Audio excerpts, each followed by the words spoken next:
Watch. December 1999. At the University of California, Los Angeles, the UCLA campus, an exemplary student, Michael McGrory, vanished hours before a crucial exam. Security systems recorded him entering the dormitory at 4:32 in the morning, but his bed remained untouched. His wallet, keys, and ID badge lay on his desk.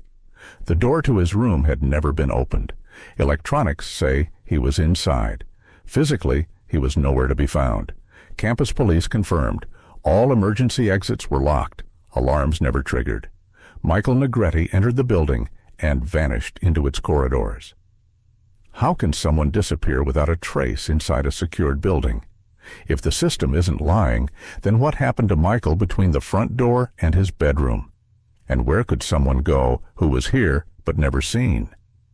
In 1999, UCLA was one of the nation's most prestigious public universities.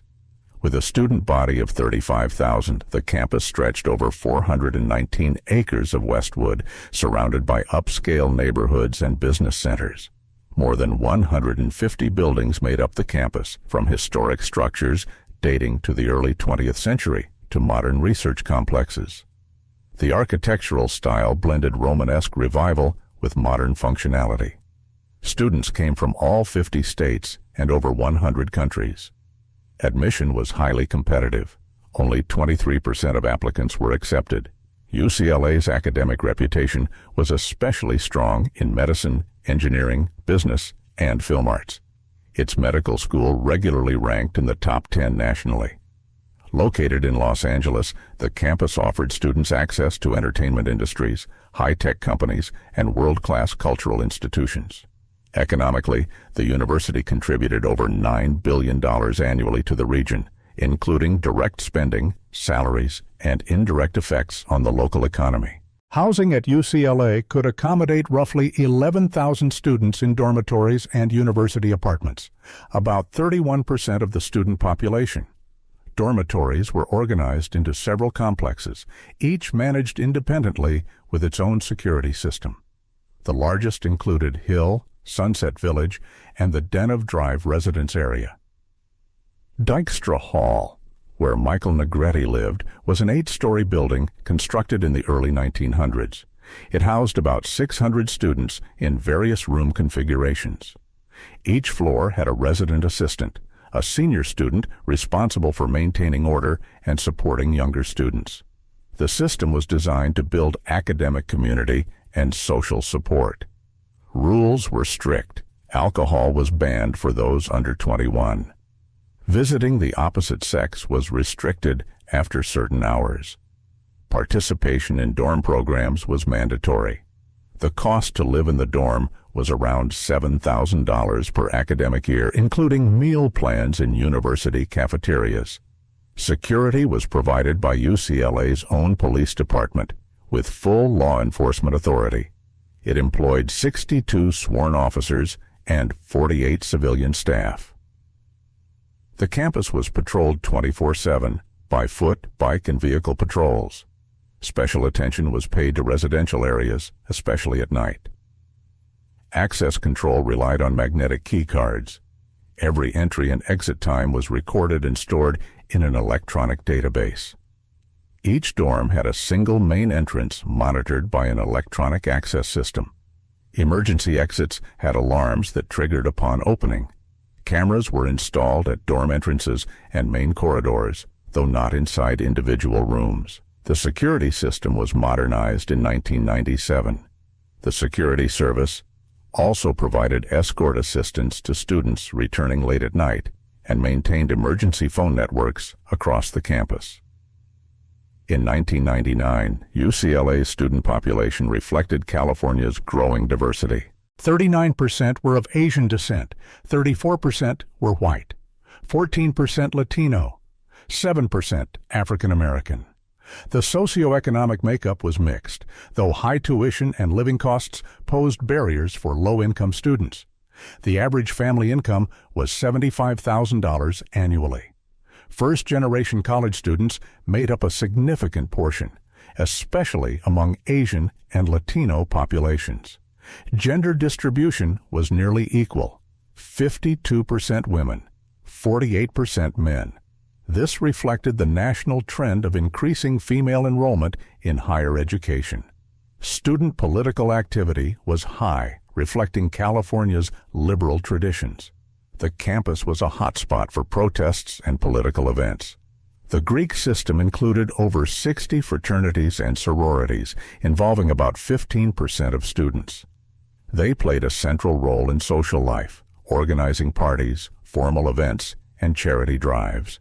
Fraternity Row was the heart of nightlife. Alcohol was widely consumed despite official bans and age restrictions.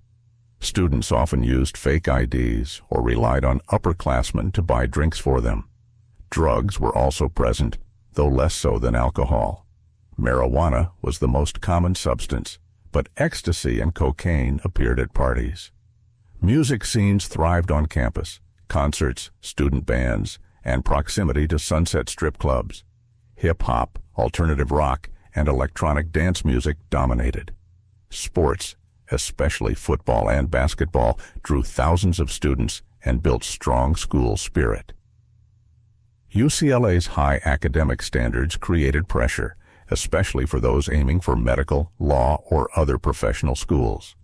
The average GPA for medical school acceptance was 3.8 out of 4, demanding exceptional performance. Competition for research positions, internships, and student government roles was intense.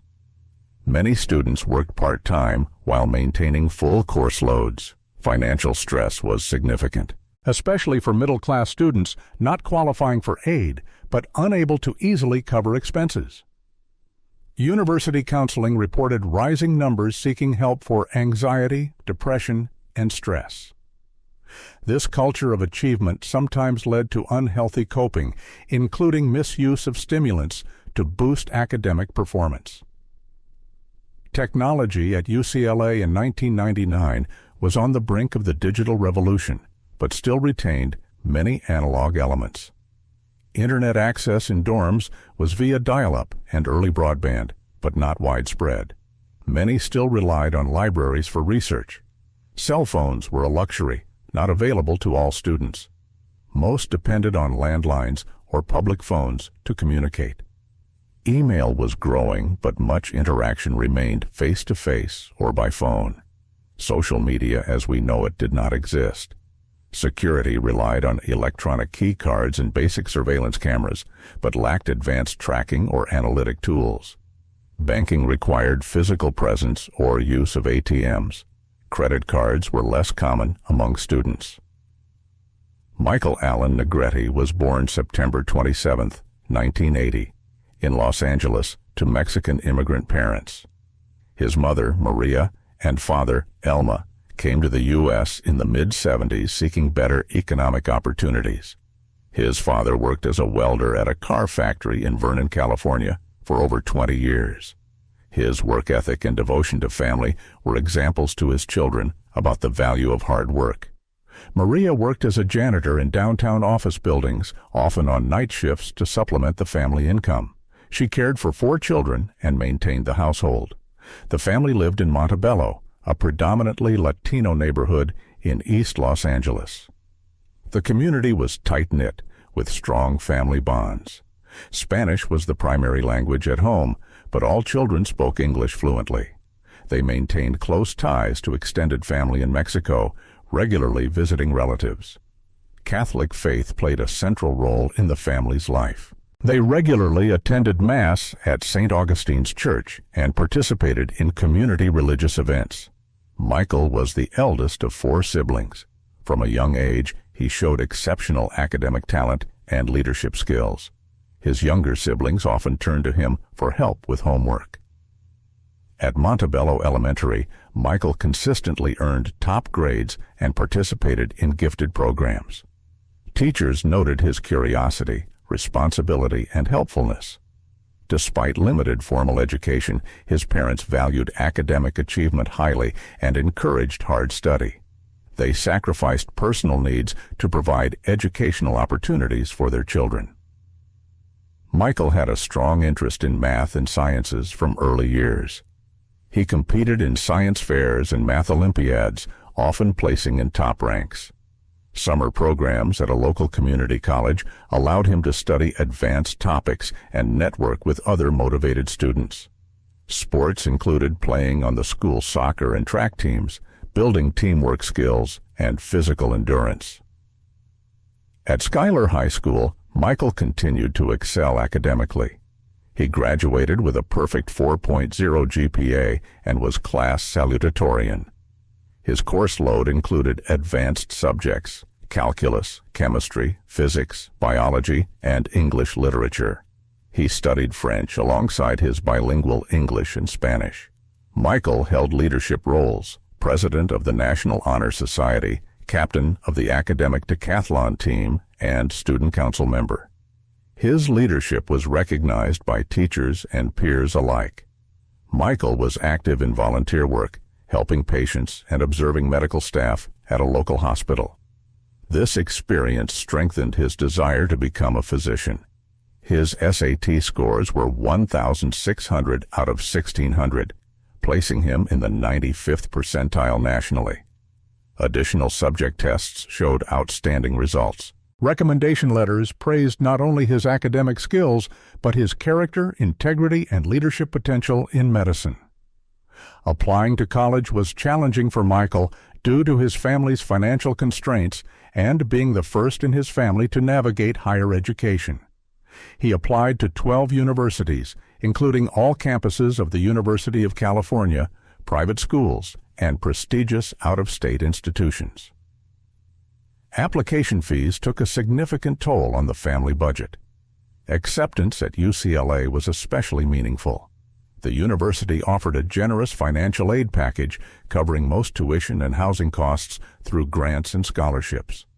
His academic scholarship was $5,000 per year, supplemented by need-based grants covering the rest. The work-study program allowed Michael to work part-time on campus to cover personal and educational expenses. For his family, Michael's admission to UCLA was the realization of the American dream, an investment in both his future and theirs. Transitioning to university life was exciting but difficult for Michael, who had never lived away from home or in such a diverse academic environment. His roommate in Dykstra Hall was Ryan Thompson, a white engineering student from San Diego's suburbs. Despite their different backgrounds, they quickly became friends. His first-year coursework included mandatory pre-med classes: general chemistry, biology, math, and English. He also enrolled in Spanish literature to stay connected to his cultural heritage. Adjusting to UCLA's higher academic standards required new study habits. Michael spent most of his time in the library and formed study groups with classmates. Socially, he participated in Latino student organizations, finding a community of peers with similar experiences and challenges. Michael earned a solid 3.7 GPA his freshman year, an excellent result, though below his usual standards, pushing him to work harder. By sophomore year, he was fully adapted academically and socially, showing growing confidence. He moved to a quieter dorm, Dykstra Hall, and received a single room on the 7th floor. The room offered a proud view of the campus. His second-year courses included organic chemistry, physics, advanced biology, and statistics. He began research in a biochemistry lab under the guidance of a professor. His GPA rose to 3.9, placing him in the top 1% of pre-med students. This boosted his chances for medical school admission. Michael took on leadership roles, including tutoring coordinator in the Chica student group, helping younger students with academic challenges. A summer internship at Cedars-Sinai Hospital gave him valuable clinical experience and confirmed his desire to become a dentist focused on underserved communities. By December 1999, Michael had a clear plan for his academic and professional future, rooted in serving his community through medicine. He planned to specialize in orthodontics, a field that combined his interest in science with the ability to make a lasting impact on patients' lives. Preparation for the dental admission test was scheduled for spring the following year. Applications to dental schools would follow in the fall of his third year. Financial planning included researching scholarships and loan forgiveness programs for students who commit to working in underserved areas after graduation. His long-term goal was to open a dental practice in East Los Angeles to serve the Latino community with affordable dental care. Michael also considered a future in teaching at the university after several years of practice, hoping to inspire other students from underrepresented communities to pursue healthcare careers. Friends and professors described Michael as serious and ambitious, yet friendly and generous. He stayed deeply connected to his roots. His work ethic was exceptional. He regularly studied late into the night, using every free moment to advance his goals. Yet he still found time to help other students. Family values remained central. Michael called home often, visited on weekends, and sent part of his work-study earnings to support the family budget. He showed social conscience through volunteering in free medical clinics and mentoring high school students from his hometown. Despite his serious academic focus, Michael enjoyed social aspects of university life, parties, sports, and friendships. His personality blended ambition with humility, intellect with emotional maturity, making him popular among a wide range of students from diverse backgrounds. On December 9, 1999, Michael woke up at 6:30 a.m. in his room on the 7th floor of Dykstra Hall. This was his usual weekday routine, designed to make the most of daylight hours for studying. Morning rituals included a shower in the communal bathroom, a quick breakfast of cereal and a banana in his room, and reviewing notes for his morning organic chemistry exam. Michael wore his typical study clothes, jeans, a UCLA t-shirt, and Nike sneakers. He also took a light jacket. It was cold that December morning in Los Angeles. At 7:15, he left the dorm. His student ID swipe was registered in the electronic system. He headed to Young Hall for his organic chemistry seminar. On the way, Michael greeted several familiar students, his mood positive despite the exam ahead. He felt well prepared. The campus was busy with students heading to morning classes. It was a typical Thursday before finals week. The first event was an organic chemistry review seminar from 8 to 9:30 a.m. Michael arrived 15 minutes early for last-minute group study. The exam took place from 10 to 11:30 a.m. in the large Murr Hall auditorium. He felt confident in his answers, finishing in 100 minutes, 10 minutes under time. After the exam, he met with a study group at Powell Library to prepare for next week's physics exam. The group included 4 pre-med students. Lunch break was in the student cafeteria where Michael ate a salad and sandwich while discussing the exam and weekend plans with friends. Afternoon hours were dedicated to biology lab work from 2 to 5 p.m. Michael focused on a cellular biology project due at semester's end. That evening, he planned several hours of solo study before returning to Dykstra Hall. Throughout the day, Michael interacted broadly with classmates, reflecting his integration into campus life. In the morning, he helped Jennifer Lee understand a tough organic chemistry concept, showing his readiness to assist others. At lunch, he joined Latino student organization METSA, discussing spring semester and upcoming events. In the lab, he partnered with Sarah Rodriguez, a freshman from San Diego, helping her adjust to lab procedures. His biology professor, Dr. James Porter, praised Michael's work and invited him to consider research opportunities next semester. All interactions were positive and normal. No one noticed signs of stress, anxiety, or unusual behavior. Michael had clear plans for the coming weekend, going home to Montebello, preparing for finals. He was to leave campus Friday morning after his last exam, statistics. His mother was to pick him up around noon in the family car.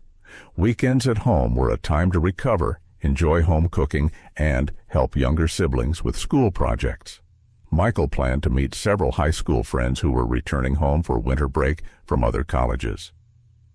Sunday was reserved for final exam prep starting Monday. He planned to return to the dorms Sunday evening. The family eagerly awaited his visit, especially his youngest sister, who was preparing a special science project they worked on together by phone. After finishing lab work at 5 p.m., Michael went to Powell Library for evening study. This was his usual routine on nights without social commitments. He took his favorite spot on the 4th floor in the Natural Sciences section, a quiet area with good access to references. His evening study included physics review, biology lab report work, and initial prep for final statistics exam. At the library, he met Mark Lopez, a classmate also studying for finals. They spent about 30 minutes discussing material and winter break plans. Michael worked focused until 9 p.m., taking detailed notes and solving practice problems. Librarians recognized him as a regular and serious visitor. At 9 p.m., he gathered his things and headed back to the dorm. Michael returned to Dykstra Hall around 9:15, entering through the main door using his student ID logged at 9:17. In the elevator, he ran into Alex Donnelly, a resident from the same floor returning from the gym. They briefly talked about upcoming exams and weekend plans. In his room, Michael organized materials for the next day and packed for the trip home. He also called his parents to confirm Friday pickup plans. The conversation lasted about 20 minutes, covering exams, weekend schedules, and family news. The tone was positive and usual. Michael also sent several emails to classmates regarding a study group planned for Sunday after his return from home. Around 10:30, he changed into comfortable clothes and began preparing for dinner in the dormitory. At 11 p.m., Michael went down to the first floor for a late dinner at the dormitory cafeteria, open until midnight. He chose a light meal, salad, soup, and bread, preferring not to eat too much before bed. During dinner, he joined a table with several acquaintances from his floor. The conversation revolved around upcoming exams, winter break plans, and common student complaints about finals stress. The atmosphere was relaxed and friendly. Michael mentioned his plan to go home Friday and expressed excitement about the study break. He also spoke about plans for the next semester. After dinner, the group moved to the floor's common room, watching TV and playing board games until midnight. Michael played cards and watched a comedy show, displaying normal social behavior without signs of stress or anxiety. Around 12:30, Michael returned to his room for final preparations for sleep and planning the next day. He spent some time reviewing notes for Friday's statistics exam, but did not study intensively, feeling well prepared. A phone call from a high school friend interrupted his studying around 1 a.m. The call lasted 15 minutes and involved plans to meet over the weekend. Michael also checked email and replied to several messages from classmates and family members. His online activity was typical and contained nothing unusual. He set his alarm for 7 a.m. and prepared clothes for the next day, including materials for the statistics exam. Around 1:30 a.m., he turned off the light and went to sleep, planning a good night's rest. The last reliable observations of Michael in his room were made by floor neighbors who saw light under his door and heard usual activity sounds. Josh Simmons, the neighbor, heard Michael speaking on the phone around 1 a.m., matching the call from the high school friend.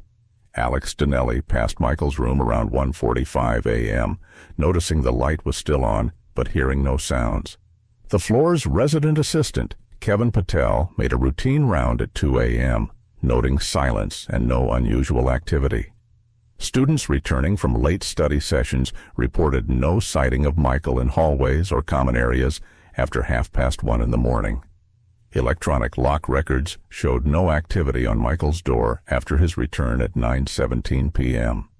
Michael's room was in its usual state, organized but lived in, reflecting a serious student's habits. Study materials were neatly arranged on the desk, including notes, textbooks, and a calculator for the upcoming statistics exam. Friday's clothes were prepared and hung on a chair, clean shirt and pants for the exam, casual clothes for the trip home. A small travel bag was partially packed with weekend items, including dirty laundry and gifts for the family. The bed was made, though the blanket was folded back, ready for sleep. The workspace was cleared of trash but showed signs of recent study. Personal belongings, wallet, keys, student ID were on their usual spots on the nightstand. Michael had clear and confirmed plans for Friday, December 10th, excluding any prior planning of disappearance or routine change. The statistics exam was scheduled for 9 a.m. in Royce Hall. Michael planned to arrive 30 minutes early for last-minute review. After the exam, he planned to return to the dorm, finish packing, and meet his mother at the main campus entrance at 12:30. Family lunch at a favorite Mexican restaurant was a weekend tradition. His mother had already made the reservation.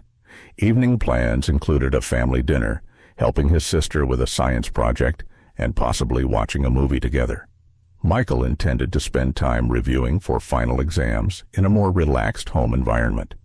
Friends, neighbors, and professors' observations from December 9th unanimously indicated Michael's normal, positive psychological state. His academic confidence was high due to good exam preparation and strong semester performance. Social interactions were positive and natural, with no signs of isolation, depression, or unusual stress. Future plans showed optimism and determination. Michael actively made plans for the next semester and discussed long-term career goals. Family relationships remained close, confirmed by frequent phone calls and enthusiasm for the upcoming visit home. His physical health was excellent, with no complaints of medical issues or discomfort. Michael's financial situation was stable thanks to scholarships and work study, removing a major stressor of student life.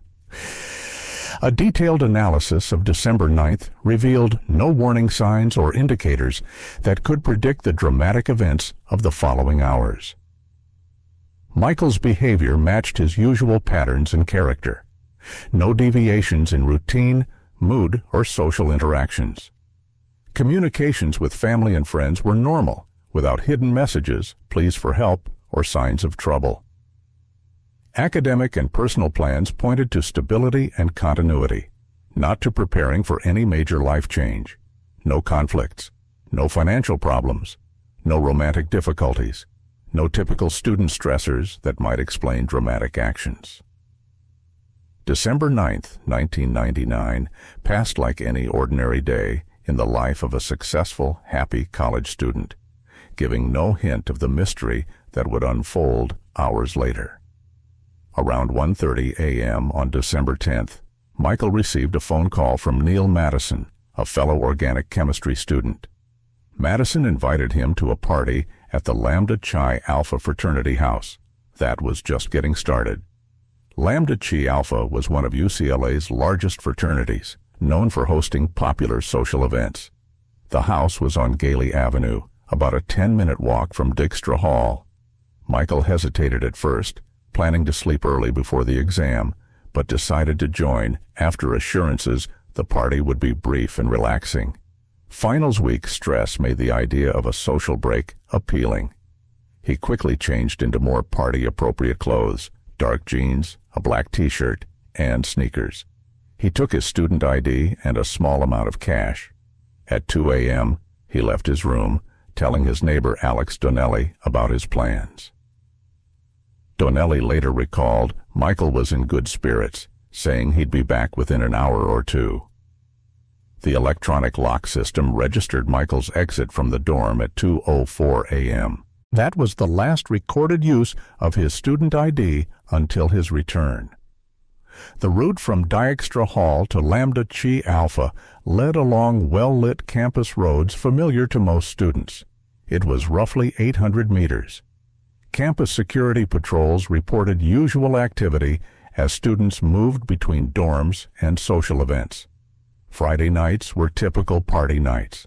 Surveillance cameras captured Michael walking toward the fraternity house around 2:15 a.m. He was alone, walking normally, with no signs of haste or distress. The weather was mild, about 15 degrees Celsius, clear skies, no wind or precipitation. Visibility was good thanks to streetlights. On the way, Michael greeted several other students heading to various events. Brief greetings, no extended conversations. He arrived at the fraternity house around 2:25 a.m., according to witness statements and his usual walking pace. The party was typical for student events, roughly 75 attendees from the fraternity and invited guests from various dorms and Greek organizations. The mood was relaxed with music, dancing, and normal socializing. Alcohol was available, but the event was not wild or unusual. Michael arrived around 2:30 a.m. and was greeted by Neil Madison, who introduced him to others. He was handed a beer and joined a group in the main lounge. Witnesses described Michael as in good spirits, friendly, and relaxed. He discussed exams, holiday plans, and common student topics. During the evening, Michael drank about 3 beers over 90 minutes, moderate consumption by witness accounts. He showed no signs of intoxication or inappropriate behavior. Michael mingled with various student groups, most of whom he knew only casually. He spent significant time talking with Jessica Chen, a sophomore psychology major, about winter break and next semester's courses. Their interaction was friendly but not romantic. A pre-med student group discussed final exams, stress, and medical school applications. Michael actively participated and advised younger students. Lambda Chi Alpha brother Marcus Johnson had a long conversation with Michael about UCLA basketball and upcoming games. They shared a common sports interest and exchanged contact information. Several Latino student organization members greeted Michael and discussed spring semester events. These social interactions highlighted his integration into the diverse campus community. All witnesses unanimously described Michael as behaving normally, friendly, and without signs of stress, conflict, or plans to leave.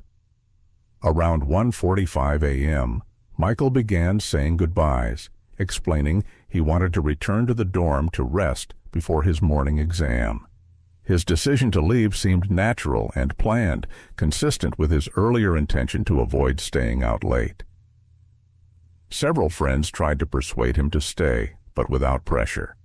Michael spent about 15 minutes on farewells, exchanging contact details and confirming plans to meet after the holidays.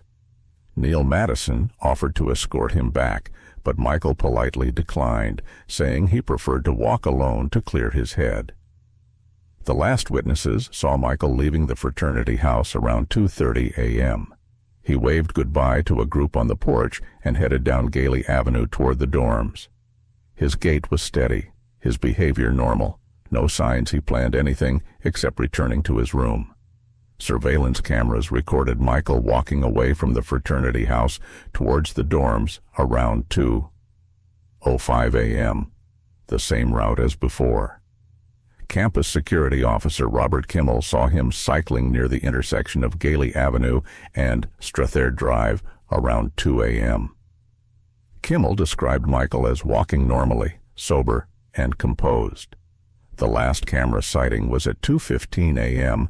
at the entrance to a residential complex about 100 meters from Dykstra Hall. After that, he disappeared from camera view. His estimated arrival time at the dorm was 2:20 a.m., matching his usual pace and clear path. Students in the dorm reported typical Friday night activity. Some returned from parties. Others studied late or watched TV in common rooms. No one reported seeing Michael near Dykstra Hall after 2:20 a.m., creating a gap in the timeline. At 2:02 a.m., the electronic pass system recorded Michael entering Dykstra Hall through the main entrance. This was the last record of his student ID in the system. Night security guard David Parker was posted at the entrance. He recalled a student matching Michael's description entering around that time. Parker described him as looking normal and sober. Security systems showed the main entrance was the only access point used at that time. All emergency exits were alarmed and inactive. Elevators functioned normally. Electronic logs showed activity consistent with that hour, though individual users were not identified. Students reported typical elevator use around 2 a.m., normal for return from social events. Timberg, a resident of the 4th floor, reported sharing an elevator ride around 2:15 a.m. with someone who might have been Michael, though he wasn't certain. After entering the dorm, there were very few confirmed sightings of Michael, creating a critical gap in understanding his subsequent actions. Josh Ramirez, on the 7th floor, mentioned possibly seeing Michael in the corridor around 2 a.m., but later expressed doubt about the identification. Several residents described typical corridor sounds: footsteps, closing doors, muffled conversations. Alex Donnelly, Michael's closest neighbor, did not hear him return to his room, but noted he often missed usual neighbor activity. Resident assistant Kevin Patel completed his floor check at 2:30 a.m. and observed nothing unusual. He did not specifically check Michael's room. Electronic lock records showed no activity on Michael's door after his entry, implying either he never reached his room or the door remained unlocked. The period from 2 a.m. when Michael re-entered the dorm until his absence was discovered in the morning represents a critical gap in the timeline. No one saw Michael for sure after he entered the building. Possible sightings were uncertain and unconfirmed. The lack of electronic lock activity raised questions. Did Michael reach his room? Did something happen along the way? Corridors and stairwells lacked video cameras, creating blind spots in security. The possibility of Michael leaving the building by another means without triggering alarms was considered but deemed unlikely. A technical audit confirmed all dorm security systems functioned normally the night Michael disappeared. Electronic pass systems logged all entry and exit via the main entrance without glitches or anomalies. Security cameras at entrances worked all night, providing clear images sufficient for identification. Emergency exits alarmed correctly and showed no triggers during the critical hours. Elevators operated normally, with no malfunctions or entrapments reported. Maintenance logs showed regular servicing. Hallway and common area lighting was fully operational. Backup generators were ready in case of power failure. Fire safety systems, including smoke detectors and sprinklers, worked without false alarms or activations. On December 10, 1999, Dykstra Hall students began waking around 7 a.m. to prepare for Friday classes and exams. The atmosphere was typical for semester end, high activity and stress. Alex Donnelly woke around 7:30 and immediately noticed an unusual silence from Michael's room. Normally alarms or morning movement would be heard. Josh Ramirez, preparing for an 8 a.m. exam, was surprised not to see Michael in the communal bathroom, where they usually exchanged morning greetings. Resident assistant Kevin Patel made his morning round at 8 a.m., noting Michael's door was closed with no sounds from inside, unusual for a student with regular morning habits. Several students reported Michael missing from breakfast in the dorm cafeteria, though it did not raise immediate concern, as students sometimes altered routines. The floor ambiance was normal, with typical student preparation for the day. Around 9 a.m., Alex Donnelly grew worried about Michael, knowing his statistics exam was scheduled and noting his absence from routine. Donnelly knocked on Michael's door several times, increasing urgency, but received no response. He called Michael's cell phone, but it went straight to voicemail, unusual since Michael regularly answered friends' calls. Donnelly checked with other floor residents, Josh Ramirez and Tim Burke, to see if anyone had seen Michael in the early morning or late evening. The consensus, no one had seen Michael since he left for the party, sparking collective concern. Around 9:30, Donnelly sought help from the resident assistant. Kevin Patel received word at 9:35 and immediately went to the 7th floor to assess. Patel had 3 years' experience and had handled medical emergencies and student absences due to exhaustion. He attempted to contact Michael through the door, using a firm tone and explaining the need to check on his well-being. No answer followed. Patel contacted the housing office to obtain authorization to enter the room for welfare check. Such procedures require proper authorization and documentation. While awaiting permission, Patel interviewed other floor residents for additional information about Michael's last sightings and habits. Information about the Lambda Chi Alpha Party was confirmed by Alex Donnelly, establishing Michael's last known activity. The UCLA housing office had set protocols for welfare checks, requiring documentation and permission. Assistant Housing Director Susan Rodriguez was informed at 10 a.m. and authorized the welfare check entry into Michael's room.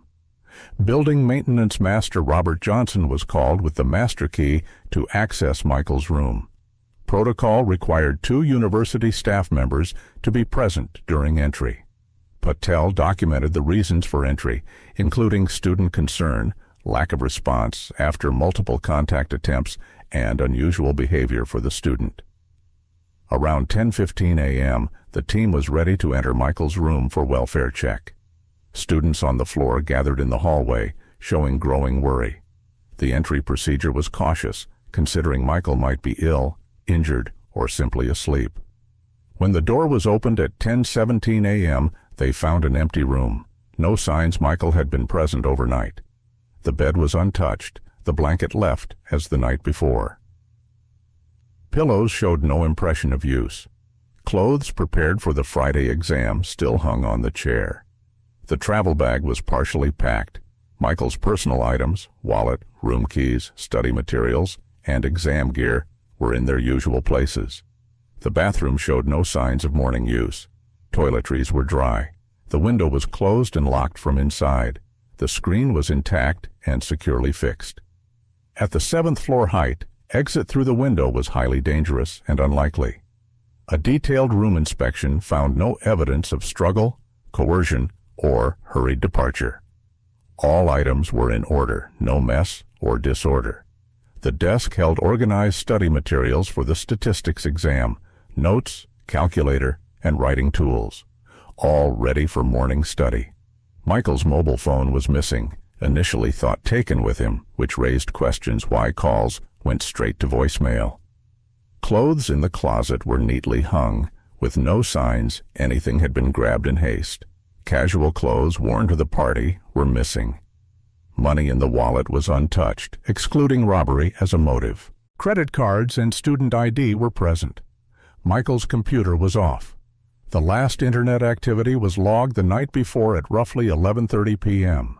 Finding the empty room immediately escalated the situation from a routine welfare check to a potential missing person emergency.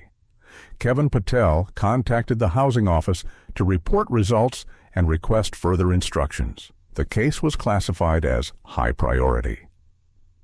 Susan Rodriguez arrived at the dorm within 15 minutes for personal assessment and coordination.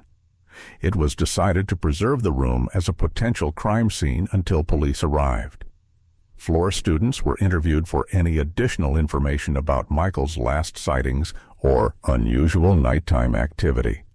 Campus police were alerted at 10:45 a.m. with official missing person notification.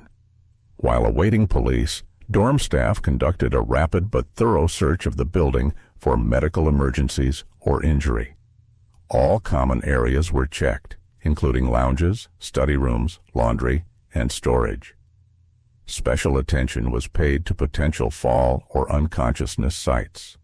Stairwells on all floors were carefully examined. Basement areas, mechanical rooms, and storage spaces were inspected with maintenance staff. The roof was checked, although access required keys students did not possess. No signs of presence or breach were found.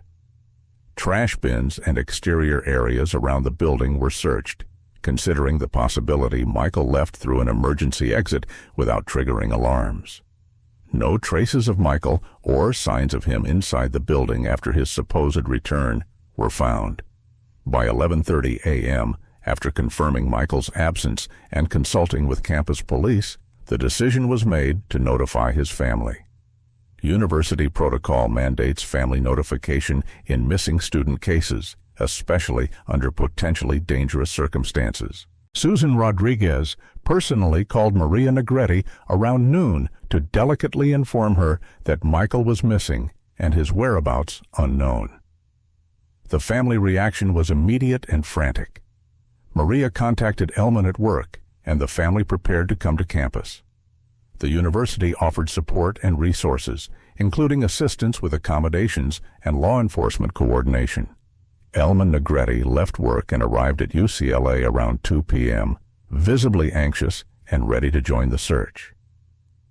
UCLA police arrived at Dykstra Hall at 11:15 a.m. with 2 officers led by Sergeant Michael O'Brien, a decade of campus investigation experience. Officers immediately began documentation, interviewing dorm staff and students who last saw Michael. Michael's room was treated as a potential crime scene, photographed and preliminarily searched for evidence. Dorm security systems were analyzed for movement tracking, including electronic pass and video records. The initial case classification was disappearance of an adult under suspicious circumstances, requiring immediate investigation. Coordination with Los Angeles police began, suspecting Michael might have left campus. By noon, the search expanded beyond Dykstra Hall to the residential complex and nearby campus areas. Lambda Chi Alpha fraternity was notified and confirmed Michael's presence and departure time. The route between the fraternity and dorm was thoroughly searched for incident clues or deviations from normal travel. Other dorms in the complex were alerted in case Michael mistakenly entered a wrong building or sought help elsewhere. Campus medical facilities, including the Student Health Center and UCLA Hospital, were checked for any visits. Counseling and psychological services were contacted to verify recent appointments with Michael. His records showed no history of visits. Campus police mobilized additional resources, search dogs and specialists from Los Angeles, search and rescue. The Student Affairs Office coordinated with student organizations to mobilize volunteer search parties. University Technical Services provided access to Michael's computer systems for analysis of recent online activity and communications. The university activated an emergency protocol to coordinate all resources and maintain communication with family and media. Campus security intensified patrols and was instructed to report unusual observations. By the end of the first search day, it was clear Michael Negretti's disappearance posed a serious mystery requiring all available resources for resolution. Michael Negretti vanished without a trace. A bright future suddenly frozen in time. No warning signs, no sign of struggle, no clue where he went or why. The empty room, the silent dorm, the unanswered calls, all deepening the mystery. Campus security was airtight, the path unseen, the moment lost. Since that night, questions remain. What happened after 2:15 a.m.? Where did Michael go? And why? His disappearance sparked a massive investigation but yielded few answers. The truth may still be out there, waiting. Thank you for watching. If this story grabbed your attention, leave your thoughts and theories in the comments. Every perspective could bring us closer to the truth.